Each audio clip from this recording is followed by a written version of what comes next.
Ayan po yung balita kahapon, no? Nabutas landfill fire, blame on closure lapses. Yan na yung air quality. Palala ng palala yung air quality sa Metro Manila. Hindi na makahinga ng maayos yung mga tao. Albert Domingo urged the public to practice caution to protect themselves from unhealthy air, especially those living in areas near the landfill. Ito yung footage ng nasunog na landfill, mga kababayan, sa Nabutas. Yan o.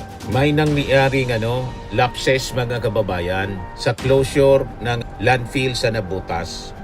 Di ba niya, Mr. Maravillas, yung lugar ng Nabutas, lugar ni Toby Chango. Kaya si Toby Chango, sige pang niya alam, mga kababayan, sa mga national issues, yung lugar niya, napabayaan, pati yung flooding, billion. Nagpapagang mga balita at pagtalakay sa mga isyu ng lipunan. Bulsa! Opinyon, banat at paglalantad sa katotohanan. Bulsa! What you see is what you get. You decide. Ito, mga kababayan, si Dante Maravillas. May iba naman tayo, mga kababayan, ng topic kasi puro na lang politika. Yan niya, Mr. Maravillas.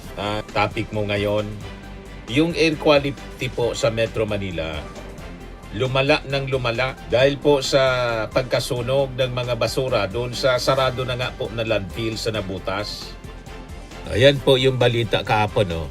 Nabutas landfill fire, blamed on closure lapses. Yan na yung air quality. Palala ng palala yung air quality sa Metro Manila.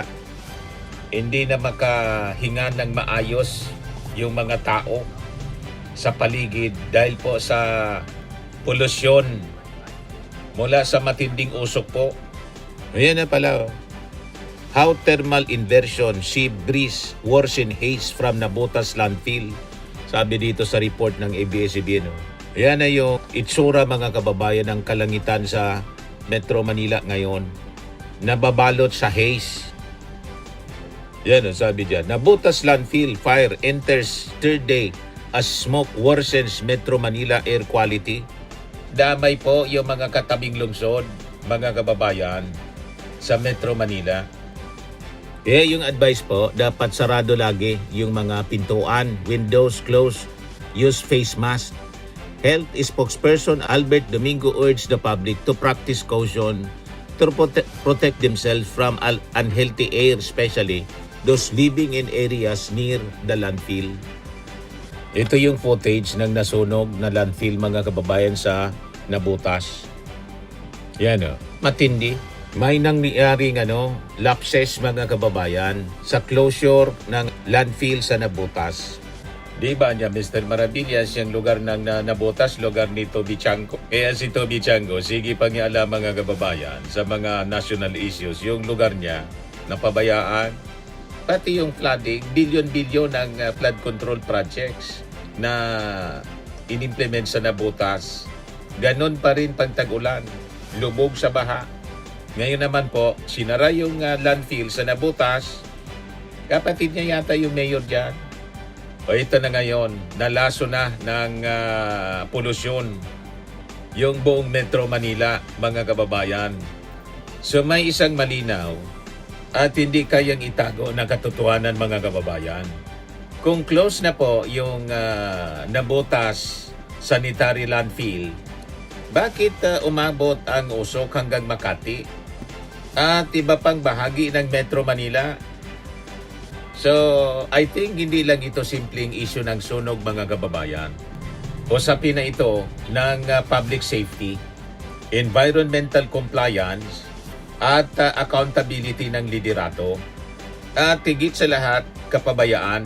May lapses daw sa ilalim, mga kababayan, ng pamumuno ng mga Chango, si Toby Chango bilang congressman at yung kapatid na si John Ray Chango, yung mayor dyan, inaasahan siyempre ng publiko na ang isang closed landfill ay ligtas na. Pero ang nangyari, mga kababayan, mula sa pagiging unhealthy, naging acute unhealthy ang air quality sa Metro Manila. Damay yung mga surrounding areas. So ang ibig sabihin, mga kababayan, hindi lang ito aberya. Ito ay isang banta na sa kalusugan ng mga mamamayan. Hindi lang nabotas ang apektado mga kababayan, buong Metro Manila. Umabot hanggang Makati yung usok. Sabi natin kanina, from unhealthy, naging acutely unhealthy mga kababayan yung air quality. So sa simpleng paliwanag, delikado ng masyado sa kalusugan, lalo na po sa mga bata, mga senior citizens at buntis. Hindi po sapat yung advisories na mag-mask na lang kayo. Ang tunay na tanong mga kababayan, bakit umabot sa ganito? Close na daw pero parang naging ticking bomb mga kababayan. Ticking time bomb yung nangyari. Ang closure mga kababayan should mean safe, kontrolado na dapat siya and rehabilitated, ganon. So ang nangyari mga kababayan, yung isang closed landfill ang naging source pa. Pinagamulan ng toxic air na kakalasong hangin. So ang ibig sabihin nito, hindi closure, ito ay pinabayaang iniwan lang. Kasi kung maayos yung pagsasara, hindi po ito mangyayari. So again, ano yung ginagawa ng pamunuan ng mga tiyangko? Malinaw po mga kababayan itong nangyari, kapabayaan sa oversight. So ito yung pinakadiriktang usapin.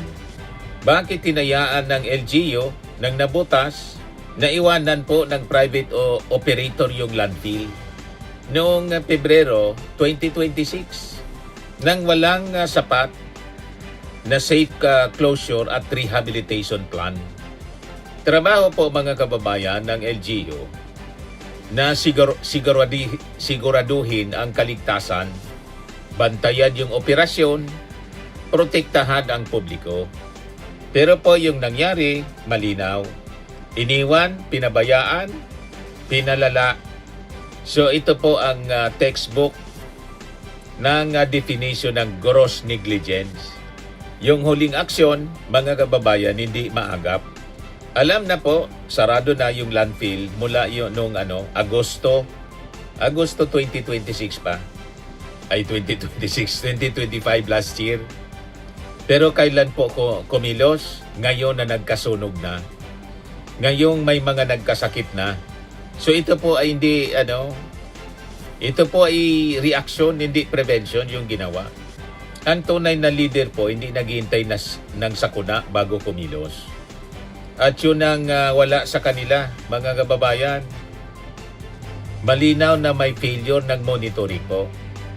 Kasi kung may maayos na monitoring mga kababayan, dapat sana naagapan yung methane na build-up, spontaneous combustion. Pero hindi po. Kaya yung nangyari, nagkasunog. So ibig sabihin po, walang sapat na ginawang inspeksyon. Walang preventive systems. Walang accountability. Sa isang 44 hektaryang isla ng basura mga kababayan, wala man lang sapat na bantay, malinaw na kapalpakan, kapabayaan mga kababayan yung nangyari. So dahil po sa nangyari mga kababayan, nagkaroon na ng health crisis. Hindi lang issue. Libo-libo pong pamilya sa Nabotas, sa Bulacan, at Metro Manila ang nalagay sa panganib. Ang usok na ito ay may dalang kemikal, methane. At ito po ay direktang paglabag sa karapatan ng mga mamamayan sa malinis po na hangin. At hugas kamay sila sa responsibilidad. Imbes na humingi ng paumanhin, akuin mga kababayan yung pagkukulang, sinisi yung private operator. So kulang na kulang mga kababayan yung pananagutan ng pamilya Tiangco. Nanuro ng iba sa ilalim mga kababayan ng pamumuno ng pamilya Tiangco sa napakahabang panahon. Ang Barangay Tansa ay naging environmental time bomb. At ngayon nga po sumabog na siya. At yung naging epekto hindi lang po sa Nabotas, buong Metro Manila. Ang mas mabigat, may gana pa silang manira ng iba. Ito yung hindi matanggap ng publiko. Habang yung sariling lungsod, nalalason sa hangin at nalulunod sa baha kapag tag-ulan, napapabayaan ang mga pasilidad, nalalagay sa panganib yung mga mamamayan, may gana pang manira sa iba, si Toby Tiangco, laging target si Martin Romualdez. Mukhang bibig si Martin Romualdez ni Toby Chanco sa mga interviews.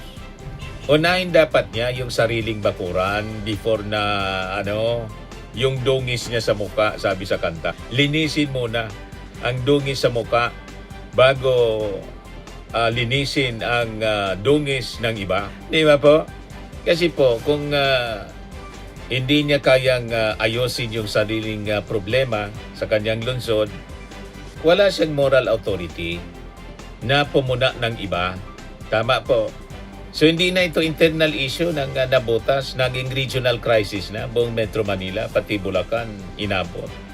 Isa siyang public health emergency at environmental failure. Kaya ang sagot dito mga kababayan, dapat malinaw, dapat may accountability, may konkretong aksyon dapat mga kababayan. At sa nangyari mga kababayan, ang mas malaking usapin, hindi lang ito tungkol sa landfill, ito ay tungkol sa anong klaseng liderato meron ang mga Chanco. May pananagutan ba ang mga nasa pwesto sa nabutas? Yan po yung malaking tanong.